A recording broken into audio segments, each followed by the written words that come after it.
I know it's been more than 1 week since the last one because I said see you next week, and here I am 3 months later, 2 months later, something like that. What's my excuse, you ask? A lot of shit has happened, so make a cup of tea or whatever is your poison, sit down and I will tell you all about it in a very clumsy, haphazardous way, because as usual I have not written any script for this. This is just me sitting down and telling you about it. So a few weeks ago I did a vlog about moving in and being moved in. Now I am all settled. So why the hiatus? I was actually busy putting my life back together after it fell apart unexpectedly again. A few weeks after the previous vlog, everything was going pretty well at work and I actually started seeing a girl as well. So it was like, oh yeah, everything's sort of coming back up again. I should have known that things were going to go wrong because inevitably they did, and they went wrong fast. First off, I really fucked up at work. I won't go into it because it's a bit too personal. So that was over and I was like, oh god, I've had a really crap day. And then I went home just feeling really downtrodden.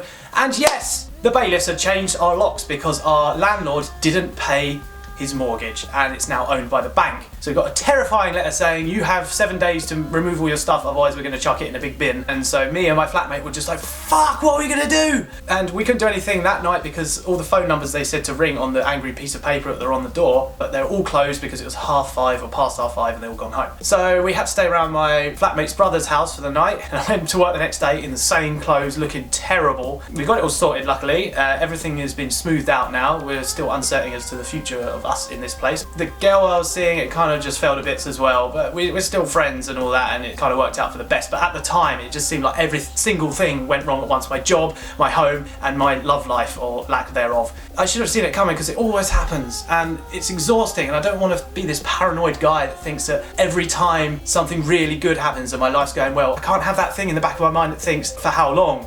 Because I'll constantly be cautious every time something good happens. There's no way to live, to be honest. Obviously I got given another chance at work and I'm pushing through, and I'm getting better and learning from my mistakes in that respect. And I feel that the holy trinity, if you like, of being a successful young adult as I am trying to be happy in your work life, be happy in your home life, and be happy in your love life.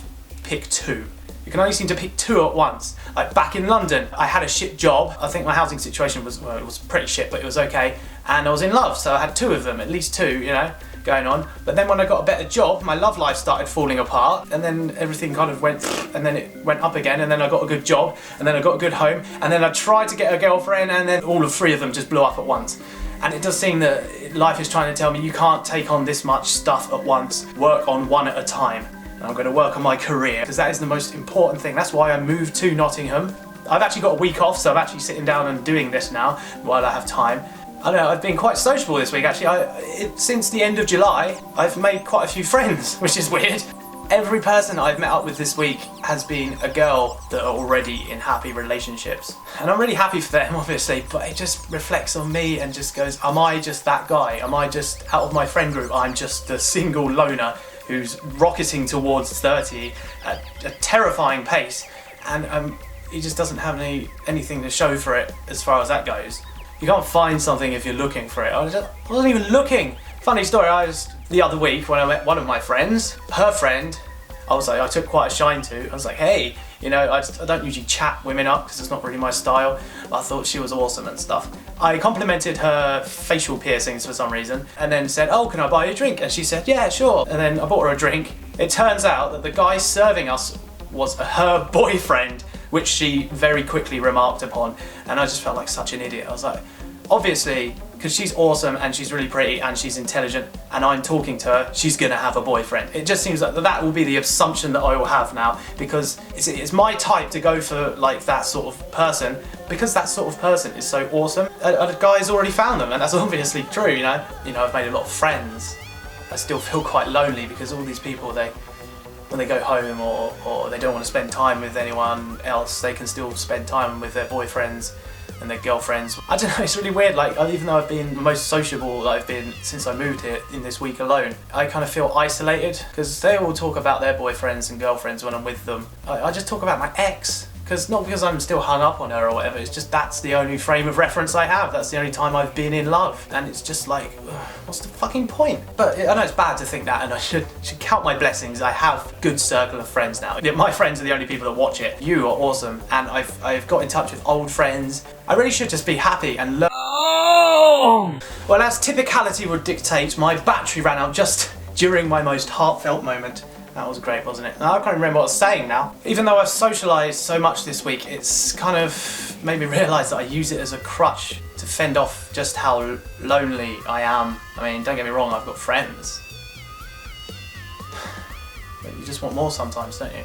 It's kind of shit, really. I mean, they even think that. I mean, all the people that are truly lonely in the world. I've got friends and they've helped me out and they've held me up when I've felt down, and I respect that so much. But once you've had love, like romantic love in your life, and then you're deprived of it, it's hard to adjust. I don't feel like I've been myself for a few months now. I've been happy. Definitely, yes, I've been happy. I'm not who I was before I met my ex, and I can't go back to who I was before because he was a horrible person.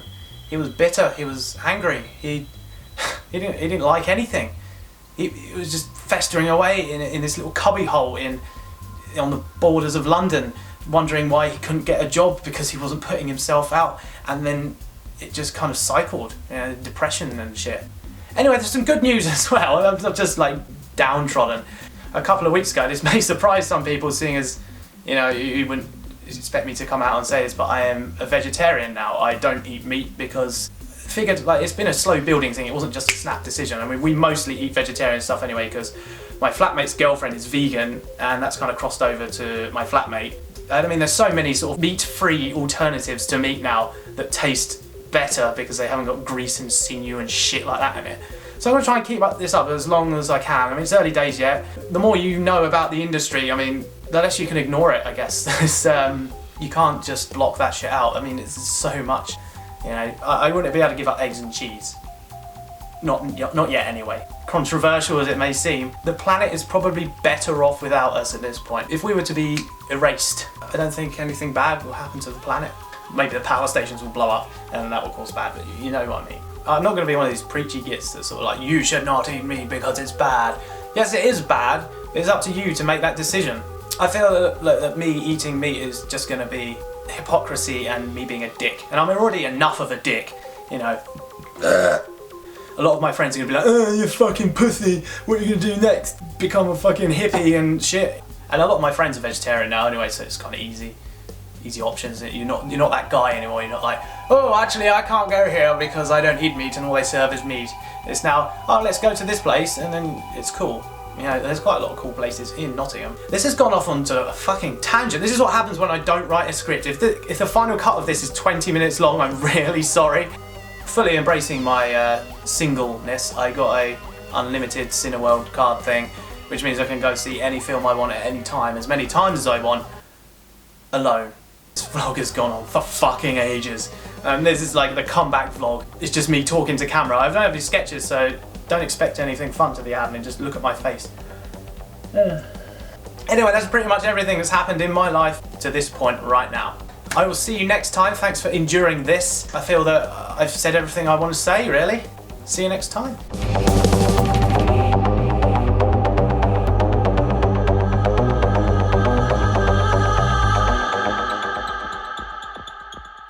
Oh, look at all the washing up. Jesus Christ.